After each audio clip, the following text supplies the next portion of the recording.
Speeding. Speeding. Speeding. 5, 4, 3, 2, 1. The world is changing faster than ever. What used to take decades is now taking years or even months. What you see right now is the illusion that people have had for many decades about the workplace being this secure place to work the rest of your life. For the first time in the history of our nation, our children will not do as well as us. We've seen our friends get laid off. We've been laid off. We've had our pay cut. People are overworked and underpaid. They seem to have less time and less freedom. They live under constant pressure. This is going to be forced. And so even if your employer loves you, they may have to cut you. There's something wrong that on Monday morning, the heart attack rate increases by 35%. Technology is accelerating, job security is declining. It just doesn't seem like the old models of making a living are as reliable as they used to be. Every aspect of our lives, there's a better way out there, but we're still doing it the old way. We live in the greatest country on the planet, and there are a lot of people sitting around complaining and being cynical. Like everyone's whining about this old model, and I'm like, why don't you leave it? Look at all this over here. Look at all this opportunity. Since so much of our lives revolve around our work and the way we make our living, many people are thinking there just has to be a better way.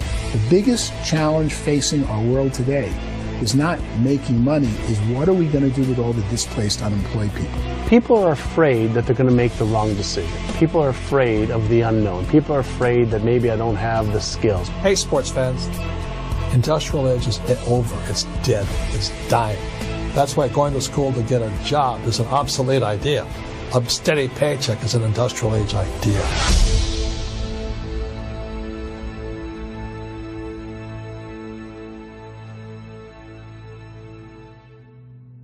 It's the search for answers that has brought us here together today.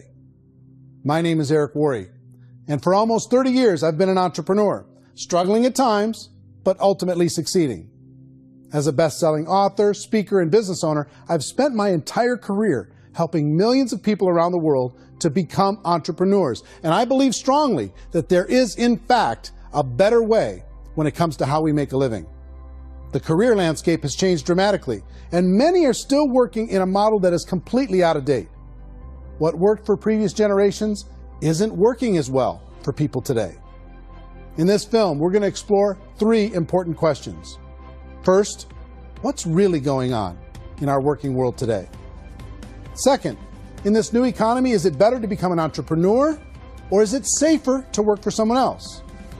And third, if a person decides to become an entrepreneur and start their own business, how can they do it without taking on massive risk?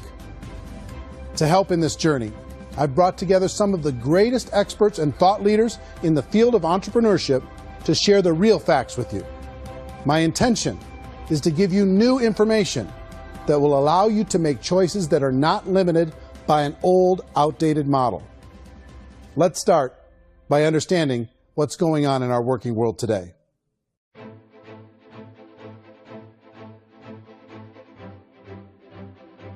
Let's look at unemployment. 30–40% of the people are honestly not working, but would be working. What our government does is if you haven't found a job in 6 months, we don't call you unemployed. We pretend you dropped out of the labor force. I've often said that unemployment, particularly structural unemployment, that's unemployment due to technological changes, is the first sign of economic growth. Think of it, 10 people live on an island. They go out every day and fish. One day, new technology shows up. A missionary brings them a net. Now, using the net, one pilots the boat, one throws the net. 2 fishermen can do all the work 10 used to. That's a 500% increase in productivity, 2 doing the work of 10, in one day. You don't have to learn a lot to learn how to throw a net instead of throw a fishing line. The island's got a big problem, 80% unemployment. But the island still has all the wealth of the fish because the 2 people produce as much fish as 10 did. Now, of course, looking back in history, these changes used to take thousands of years. And during that time, we went into farming and transportation. Some of us became doctors and some teachers and lawyers, and we developed all these new professions and new manufacturing jobs. Today, these changes are occurring literally in one day when a new technological advance occurs, and we don't have the social structures to deal with it or to retrain the unemployed people. So one of the things that I think is interesting as I travel across the country and really travel around the world is the way that we work and the way we get paid for work is changing pretty dramatically. On a global basis, everything is being turned upside down because of the rapidly advancing technologies. They are eliminating many jobs, and we have been left with many people not prepared for the jobs that exist. A lot of demand in public companies was to squeeze out all the fat and to get just as much margin as we possibly could, and fat equals humans. So this idea of job security in information age is so obsolete, but it's still taught inside our school system, and that's where the problem starts. There's no financial education in school system, and people are still trained to be employees who work for that paycheck. This is a chart on the middle class. What's happening in the middle class, those that went to school, their incomes have been coming down for years. And parents still say to their kids, go to school, get a job. Now what happens to all those middle class people who are dropping off the ends of the chart?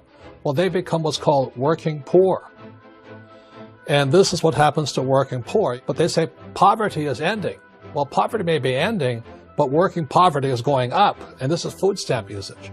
So food stamp usage in America is going through the roof right now, because people cannot earn what they call a living wage. Most people have experienced financial pressures that I think are probably greater than they have been in the past. If you're not working for yourself, then it's going to be a pretty hard road for a lot of people. Today, if you're going to control your future, the 40-40 plan is gone, where you can graduate from college and get a job and work for 40 hours a week for 40 years. That day is gone. So some of these charts actually tell you what's going on. And this is a really interesting one, you know. People are going back to school because if I go back to school, I'll get a nice job. But this is what's happening to, it's called Sallie Mae, which is the student loan guys. Student loan is going through the roof. It's now over $1 trillion, and student loan debt is worse than credit card debt. So when people stopped using credit card, the government got people into student loan debt. And the problem with student loan debt is you can never be forgiven. See, with credit card debt, you can declare bankruptcy and all's forgiven. But student loan debt, you can declare bankruptcy, you still owe it. It's the worst of all debt. But this is the next picture. Look at this chart here. This is what's happening to wages of college graduates. It's going down. So you go to college, you rack up all this debt, but you earn less money. Now, that's not that intelligent.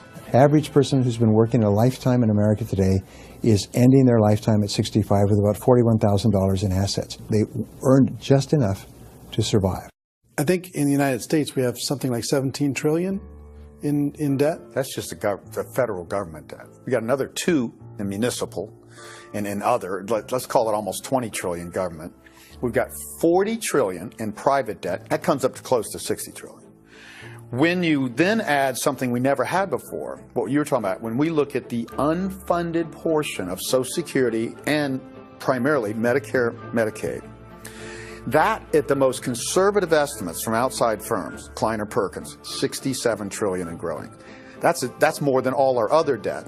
There's less conservative estimates that say it's 84 trillion or higher. I added up conservatively $127 trillion in total debt. Debt is a financial drug.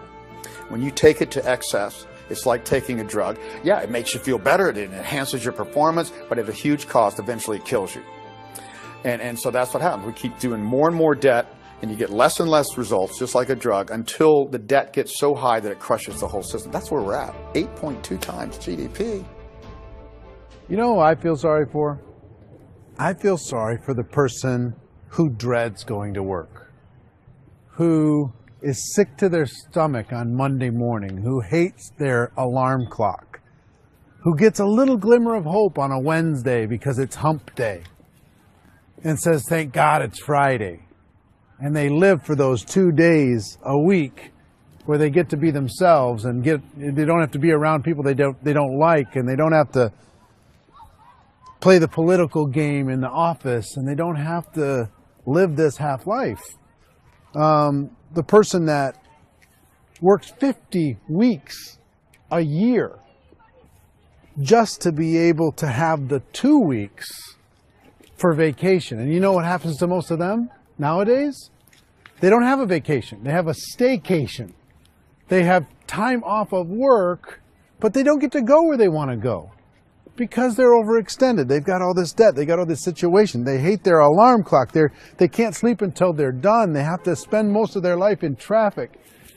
I feel sorry for that group of people because there's a better way. They just don't know it. I see this really interesting attempt at rugged individuality in a 6x8 rectangle. And I feel like you're all the same, except for the little push pins of the pictures. There's different pictures. Yours is named Jenny and his is named Sujara, but it's the same people. And this is how they are, and they're just like the zombies, and there's no joy in there, there's no fun. There's always like the wacky woman who decorates her cubicle, and that's the most she can do there. You got to give her credits, right? The wacky cubicle woman. The basis for their life is worry. I'm worried, you know, maybe I'll get fired. I'm worried maybe my company will go out of business. I'm worried I can't keep spinning the plates on paying the bills. I'm worried about how do I send my kids to college. I'm worried, what if the transmission of my car breaks? That's, you know, 2 or 3, I can't fix it. People live in a sea of worry, and it eats at them. Those signs that people held up during the Depression didn't say looking for gainful employment in a cubicle. They said looking for work. Work is what we're looking for. Job is just a unit of measurement. Work is what we're going after. It's time to look in the mirror and say, it's not the economy, it's my economy. It's my little world of where I am. I need to improve. I'm not going to wait for the economy to come back because, frankly, the economy is doing great in this country. So I'm here on Wall Street, the financial center of the universe, the financial capital of the world. This is where most people's money goes to at least be held for a time, right? With interest rates in banks being effectively zero, and many experts are predicting it's going to stay at zero for the next 10, 20, even 30 years, people feel like they don't have any choice but to put their future into equities, to put their future into the hands of other people on this stock market, and hope that the stock market goes up, hope that the stocks that their advisors pick or that they pick goes up. That's one way to go, I guess. It's my personal belief that if you put your future into the hands of yourself, in other words, you have earning power by yourself, I think you're a better investment than these guys. I think you controlling your future is a better option than handing over your retirement to these guys. The average household income in the United States is approximately $50,000 a year, what they call the middle class. To reach the top 25% of income earners, you need to earn at least $90,000 a year. To reach the top 10% would be a household income of $140,000, the top 5%, $190,000, and to be in the top 1%, you'd need a combined household income of at least $380,000 a year. So here's the question. What do you think would give you the best chance to move up and get to the top 10%, the top 5%, the top 1% or beyond?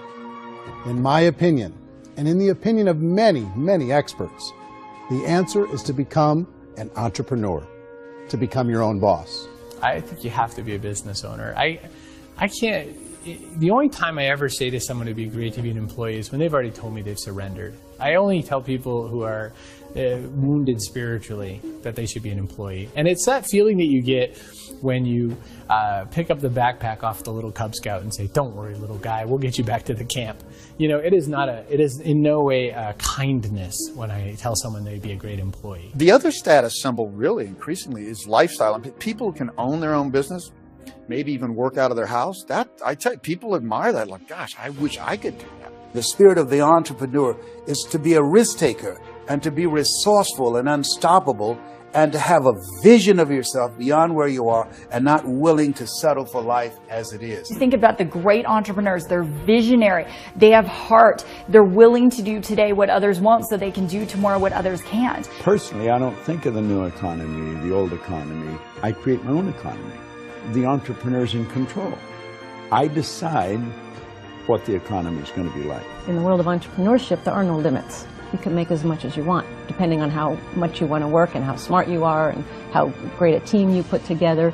There's no more lifetime rewarding business than being an entrepreneur.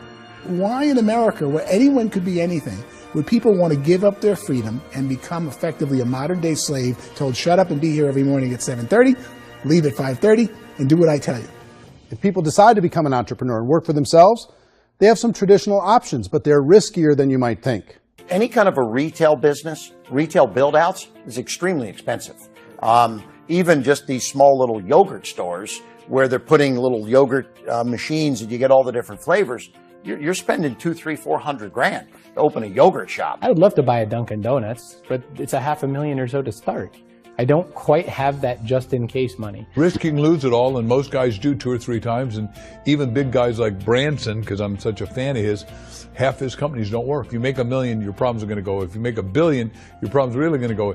Just the opposite. You and I know when you're making $1 million, you get $1 million responsibilities. You make $1 billion, you got 1,000 times $1 million responsibilities. And most people say, I'd love to be my own boss. 70% of Americans would love to be their own boss, according to recent polls.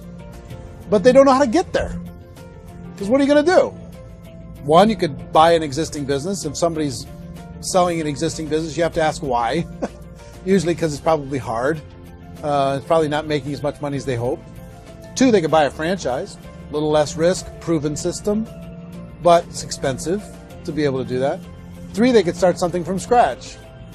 And that's where a lot of people feel like, I don't have the chops to do it. I don't have the money. I don't have the product idea. I don't have the expertise. I don't have whatever it's going to take to be able to get there, and I can't risk my family to do it. So, 4th, they could become an investor. A lot of people in this town invest to try and figure out a way, but you got to be pretty smart with that game too, right? Venture capitalists, who are the very best and most sophisticated in investing in new breakthrough businesses, make it on 1 out of 11. That means 10 out of 11 are mediocre or fail. Most of them fail. That's the risk there. An angel investor is lucky to get 1 out of 15 or 20. A business is a team sport. Like, I have to have accountants, I have to have engineers, I have to have system designers, I have to have sales, marketing, I have to have accounting, I have to have mission statements, I have to have legal and all that. The average Joe Schmo, even me, I go out there, I don't have the skills to put a business together. I think the bottom line for the 4 traditional options is they take money, sometimes a lot of it. They take expertise, and they take time. All of that adds up to just too much risk for most people. I bought a business from somebody else, and it was a lot of work. And you start wondering, what did I just buy? Because I guess ultimately I own your email list, and I just overpaid for it. People that start their own business, they spend a lot of money, they spend a lot of time, a lot of effort to get things started. And the more you invest on the upfront, the harder you typically work at it. I can tell you what the success rate is of a restaurant. What is it? They're crazy enough. About 90% of them fail. About 90%. In how quickly? Year or less. Wow. And if we're talking non-franchise, we're talking franchise, Sure. That's totally different. Yeah. But our students aren't getting franchise restaurants. You got to invest big money. Exactly. And with someone like McDonald's, you've had to work with the company for a long period of time, really know the You even have a chance at investing $1 million. have a chance, and it's a slim chance. What if there was a way that you had all the proven aspects, the comfort aspects, and you could still control your own life? What if there was both? In other words, you didn't have to create everything from scratch. You didn't have to be a super leader. All you had to do, what if there was a proven product already? You didn't have to create the product. And there's a proven system already, proven training already. Everything except an employer. That was the only thing that you didn't have. Do you think more people would be open to working for themselves in that environment?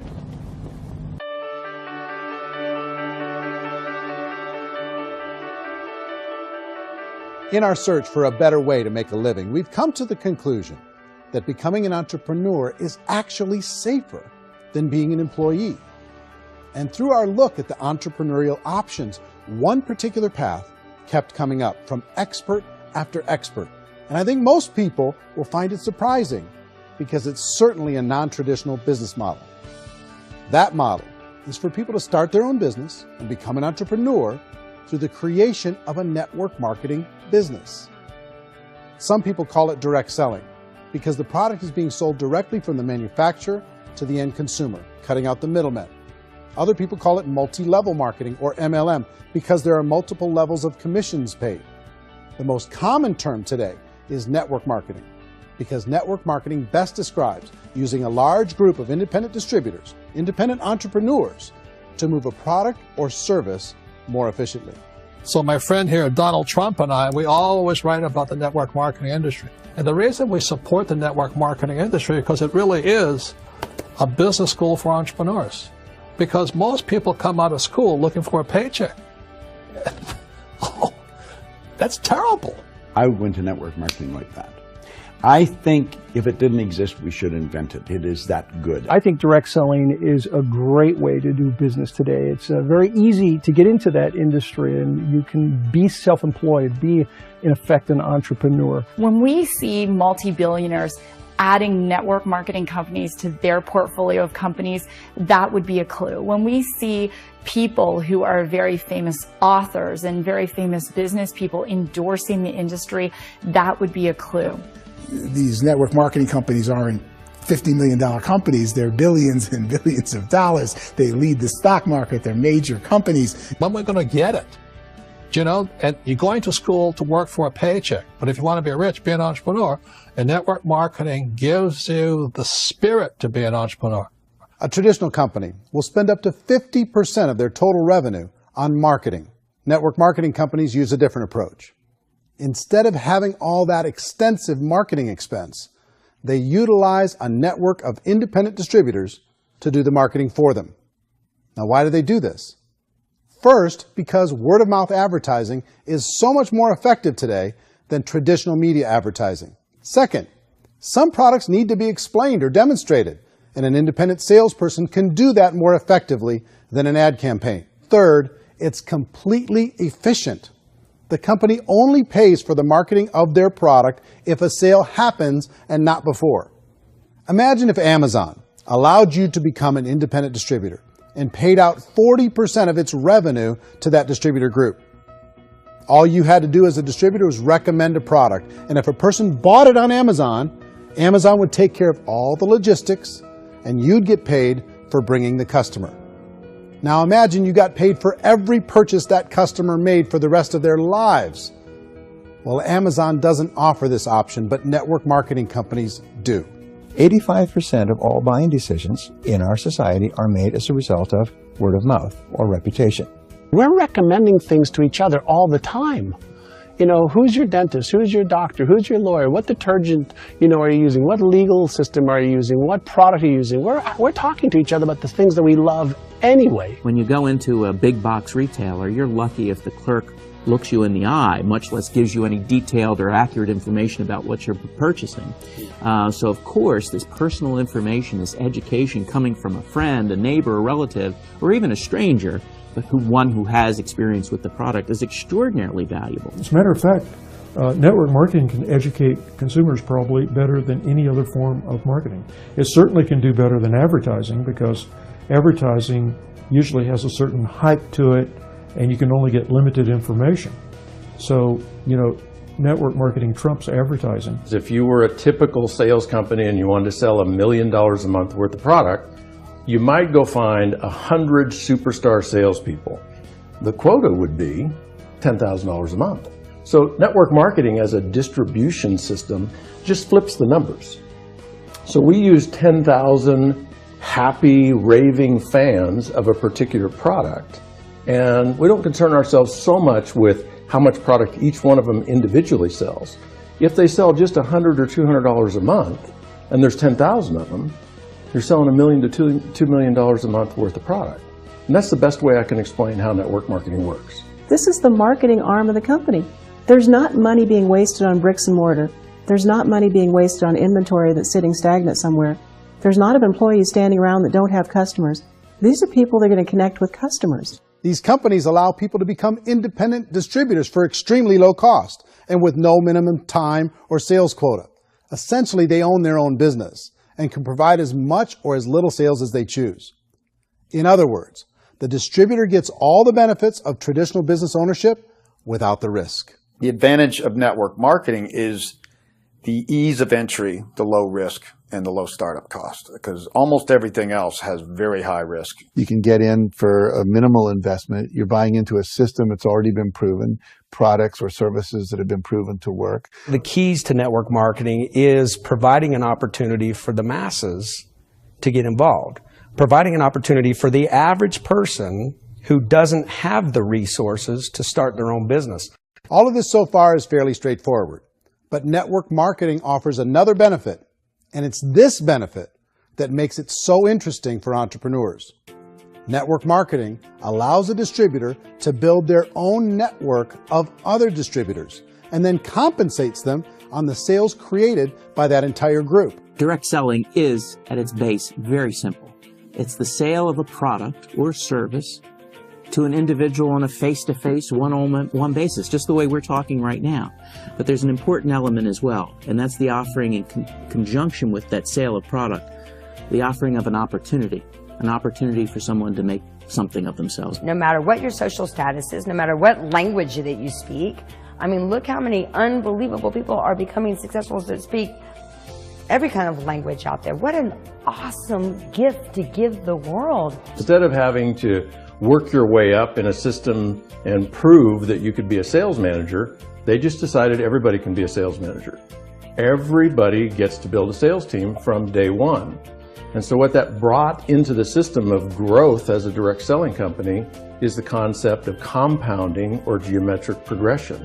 Because now you can actually grow sales force very quickly because everybody is enrolling people in their own sales force. People who are like, oh, this is weird, I'm building a sales team, or what do you think you do at a regular company? How do you think a regular company works?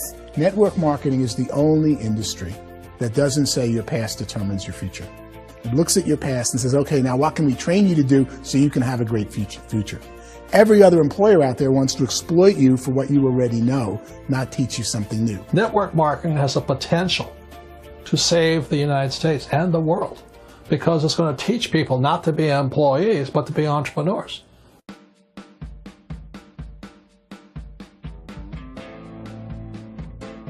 According to the Direct Selling Association, if you add up all the network marketing companies around the world, they combine to do over $178 billion a year in retail sales. To give you an idea of how big that really is, the NFL, the National Football League, does approximately $9 billion a year. The music industry does a little more than $16 billion a year, and the movie industry does about $80 billion a year. Using a conservative average, network marketing companies pay their distributors about 40% of that $178 billion in the form of commissions, which adds up to more than $71 billion a year. That's almost $6 billion a month. It's almost $200 million in commissions every single day. So it's certainly working, and people are making serious money in network marketing. With the growth of the direct selling industry over the last 10, 15, 20 years, we've seen a broader understanding of the channel. We have seen more and more people getting involved in the business, so our penetration in the marketplace has increased, and thus the understanding in the marketplace of who we are has increased. And we've seen non-direct selling companies look at the direct selling model and say, something's going on there. People are making money. Companies are being profitable, individuals are being motivated, product is being delivered to market. Maybe we should explore this. Some people think only the people at the top make money. Well, let's take a look at that as well. In the network marketing profession, there are roughly 500 people in the world who earn over $1 million a year. If you round that number up to $2 million a year, that adds up to about $1 billion a year. That takes the $71 billion paid out each year down to $70 billion. So where does the rest of the money go? The vast majority goes to part-time people making anywhere from a few $100s a month to many thousands of dollars a month. It goes to people who choose to make it a full-time career move and earning even more than that. Every day, people are using the money they earn through network marketing to pay off debt, have more fun, and improve the quality of their lives. Everyone I know in network marketing has been doing that since the 50s.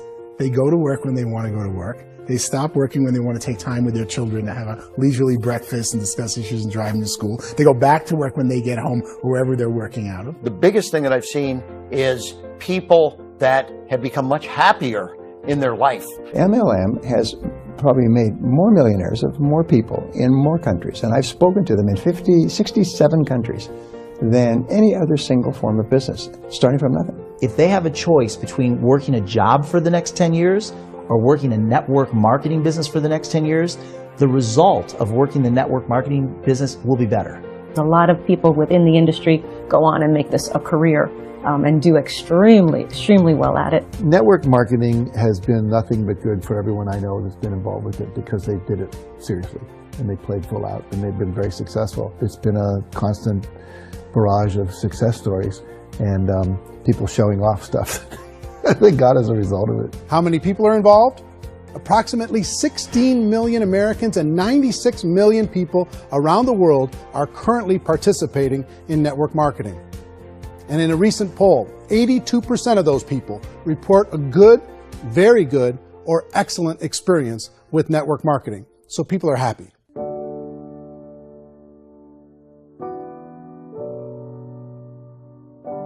So I've taken a look at the network marketing profession and really tried to understand why so many people are confused as to the validity of this as a business.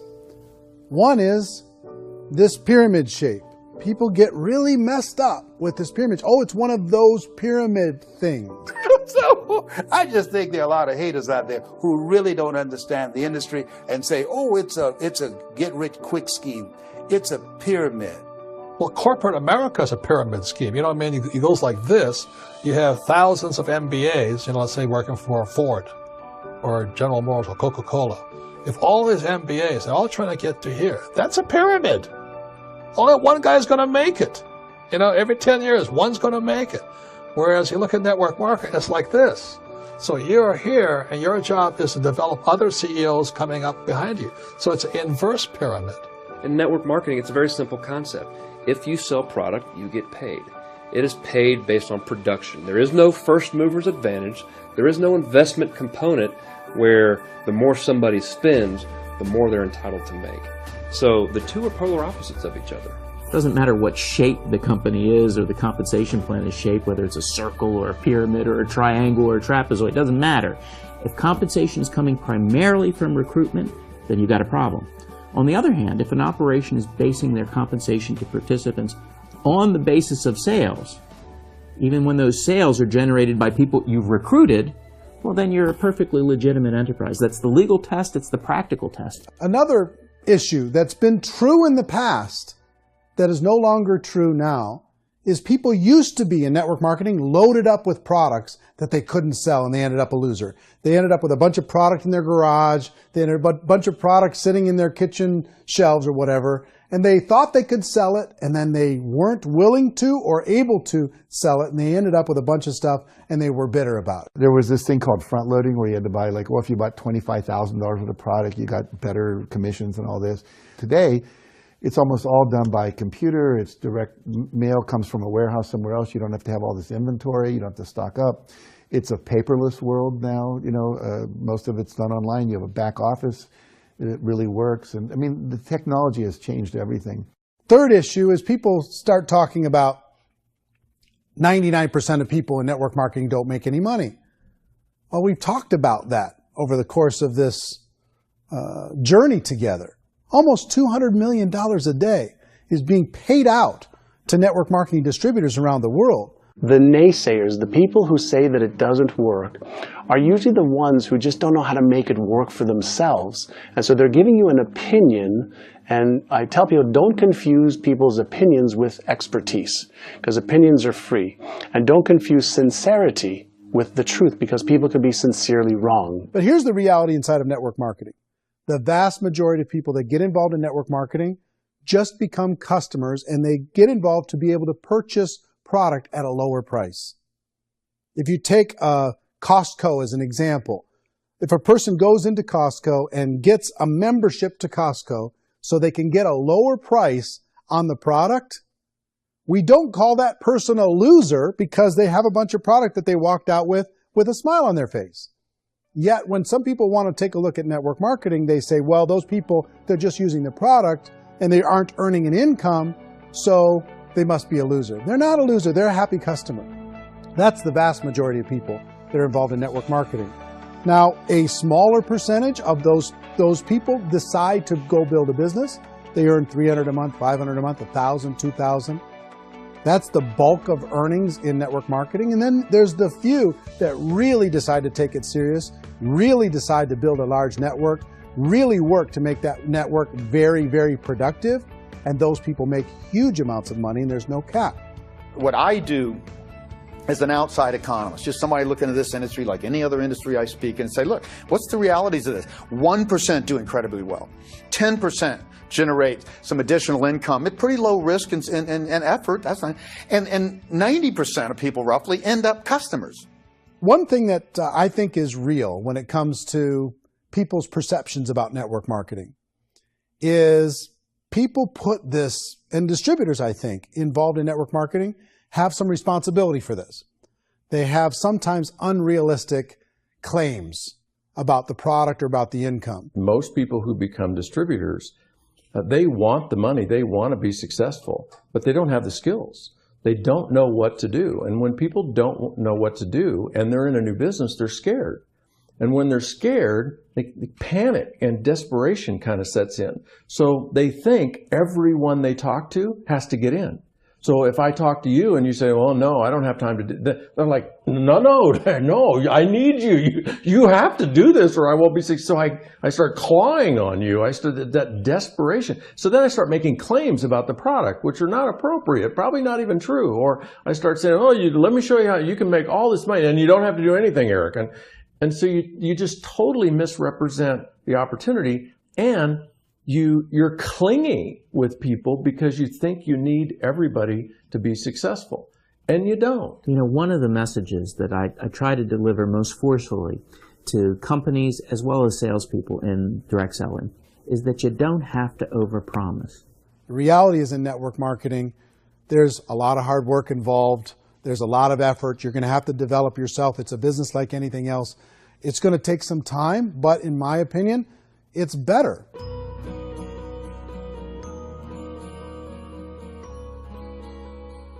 It's light years better for people starting today than it was even 5 years ago. I think it's more widely accepted now, and people understand it is a business. It is being an entrepreneur. It is being a business owner. Our belief system is based upon our evaluation of something, and frequently if we reevaluate a situation, our belief about that situation will change. The industry has changed and it's grown up. It's totally transformed. You've got young people today that have grown up with social media, and they understand networks. They understand how people are connected through technology, and they understand how money flows through those networks.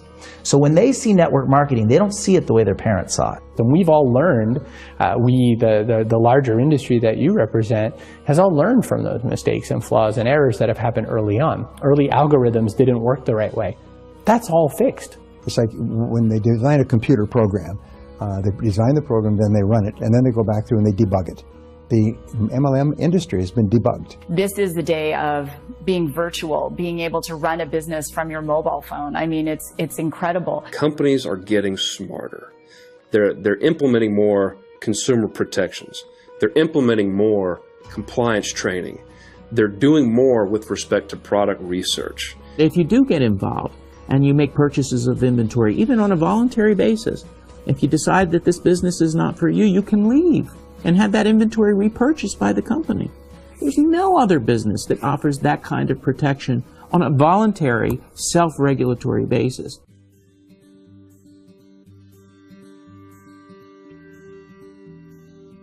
If you decide to look further into a network marketing business in order to generate more cash flow for your family, I would recommend reviewing the following 4 elements. First is the product or service. And on the product or service, I would ask 5 important questions. 1, do you like it? Is it something you would feel comfortable sharing with others? 2, is there a recognized need in the marketplace? It's hard to create a need if one isn't naturally there. 3rd, does the product meet that need? Does it solve a legitimate problem for consumers? And 4th, Is it priced to sell? Can it compete in the marketplace? And fifth, is it priced for profit? Is there enough margin for the company and the distributor to be able to generate income for the long term? If you can answer the questions on the product to your satisfaction, the next element to consider is the company itself. Is it well run? Do you believe in the founders or the management team? Do you feel they have what it takes to go all the way? See, it doesn't matter how good the product is if the management can't take care of the company. Good management can change with the times. They can handle adversity. They can make good decisions. Make sure you choose a company that can serve you for a long time. The third element to consider is the compensation plan. And with that, there are three important things to look at. First, a brand new person needs to be able to generate some money fairly quickly. It may be an obvious reason, but you can probably imagine the ripple effect of a distributor getting involved and having even a small victory fast. That can only help with the overall success of the organization. Second, a person should be able to develop a moderate part-time income in a reasonable period of time. As they develop their network and as their sales grow, they should be able to enjoy more benefits. And third, for the people who are really serious, for those who decide to really go pro in the network marketing profession, there should be the possibility to make a serious full-time income if they work hard and are committed to developing their skills. If you're comfortable with the product, the company, and the compensation plan, the last thing you should look at is the support that will be made available to you. Does the company have a website? Does it have a solid online reporting tool? Do they have comprehensive training available? Do they host events to help you build your business? If you decide to do this, what kind of a support system can you plug into? Choosing a network marketing company is a personal decision. But evaluating the four elements of product, company, compensation plan, and support is a great place to start. Is the company promising that you're going to get rich quick or that you can make a lot of money without a lot of effort? That's a red flag. Is there a product that you really believe in that you think can be sold? Or are you being told by salespeople or the person who's trying to recruit you or by the company itself that don't worry about the product, all you have to do is recruit other people into the business? Red flag, warning sign. If you're hearing that, take a second or even a third look. Get to know the customers, the products, the business, have some success, and see where the opportunities might take you to move up in the organization. You want to find out how concerned are they about my education, my training, and my development? Is there a space for me to grow? Most important question. Learn everything that you can about the product. Make sure it's something that you believe in, and learn everything you can about the industry and work that system. You have to be very passionate about whatever that company is doing. I would get involved. You can always test drive anything, you know, the product, the service, the community, and then lean into it a bit. If it feels good, then lean into it a lot. Behind me is the Lincoln Memorial. And this is a place where Martin Luther King Jr. had his famous "I Have a Dream" speech. And at that speech, he talked about his dream for equality for everyone around the world, and that's a noble dream. But I think more people need to remember what it was like when they were kids and the dream was still alive in them, before it got beaten out of them by reality, by this paycheck, by these responsibilities, and by having to live for this job to pay the bills. I think people need to remember that, go back to that. Once they know that there's a better way, I think their future is going to be much brighter. They can live a better life.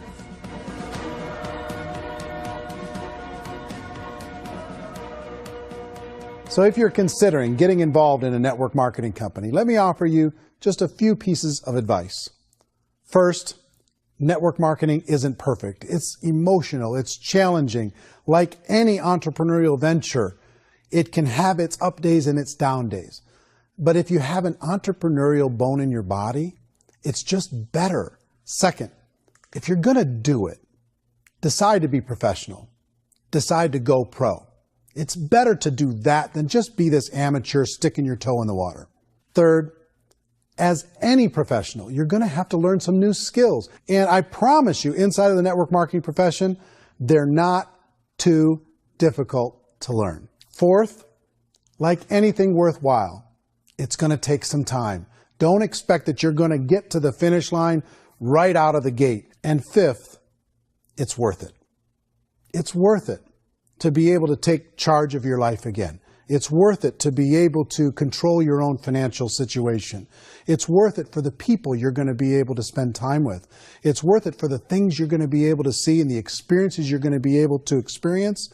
It's worth it for the causes you're going to be able to contribute to, the lives you're going to be able to touch, the customers you're going to be able to help, the friendships you're going to be able to develop. I promise you, it's worth it. Remember, most people are searching for answers just like you are. But I do have to tell you the catch to network marketing. If there is a catch, if you want to understand this from an emotional point of view, people say, well, it sounds too good to be true. It's not. It's hard work. But here's the catch. Most people still don't understand it. So you're going to have to endure the loss of social esteem from ignorant people. The uneducated will think less of you. Now, if you can handle that, you're on your way. If that's going to destroy you, you know what? Entrepreneurship in general probably isn't in your future. If you can face that catch, you can become unstoppable. I want everyone to really contemplate this if they're not in network marketing. You're in a job, you probably have a mortgage, you have rent, you have debt, whatever's going on. You're in a prison. You work just hard enough to keep them from firing you, and they pay you just enough to keep you from quitting. Come on! I've been there, done that, and bought that t-shirt. In network marketing, if you run into failure, it's really just a homework lesson for yourself. There's no one to blame. You really have no excuse not to be successful. You just don't. People don't want to hear that, but there's so much available to you. If you want to be a good network marketer, be a student to the people above you, be a fellow traveler to the people on the same level, and be a teacher to those below, and know when it's appropriate to do which.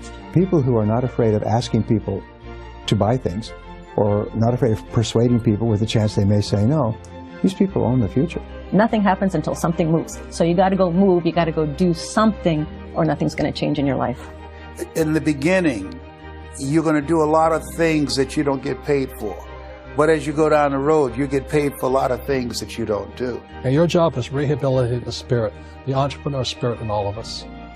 You get it back. You either give it a strong yes or a strong no, but no wishy-washy, dilly-dally stuff in the middle. There's dreams and there are nightmares, but I believe that the biggest nightmare of all is when you don't pursue your dream. You're going to see some monumental growth in this profession. It's an exciting, exciting time to be involved with the network marketing profession. The next 10 years, I see just exponential growth. When that tipping point comes, it's not a matter of asking somebody, have you ever heard about network marketing? You're really asking them, which company are you building your wealth in? We are here to fix the world, to improve relationships with other people, to improve other lives. And the real reward comes as an entrepreneur at any level from teaching somebody something and watching them soar. There is no greater reward.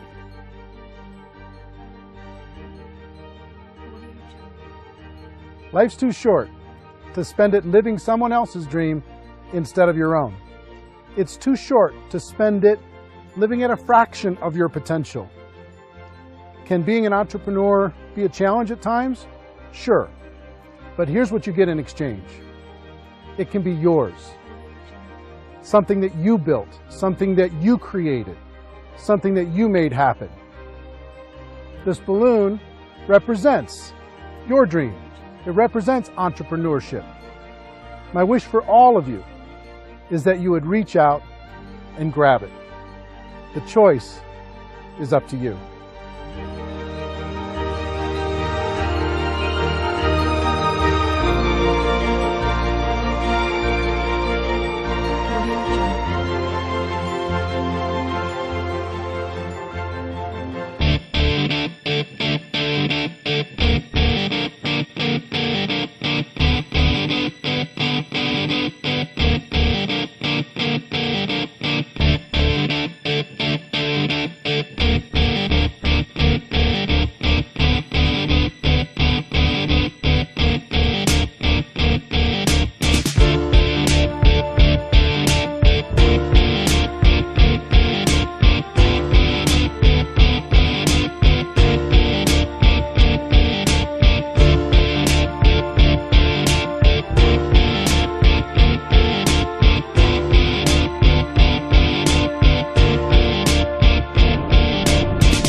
mention the word scam? Why did you mention the word scam? The only reason it is a scam is because... Oh, that's terrible.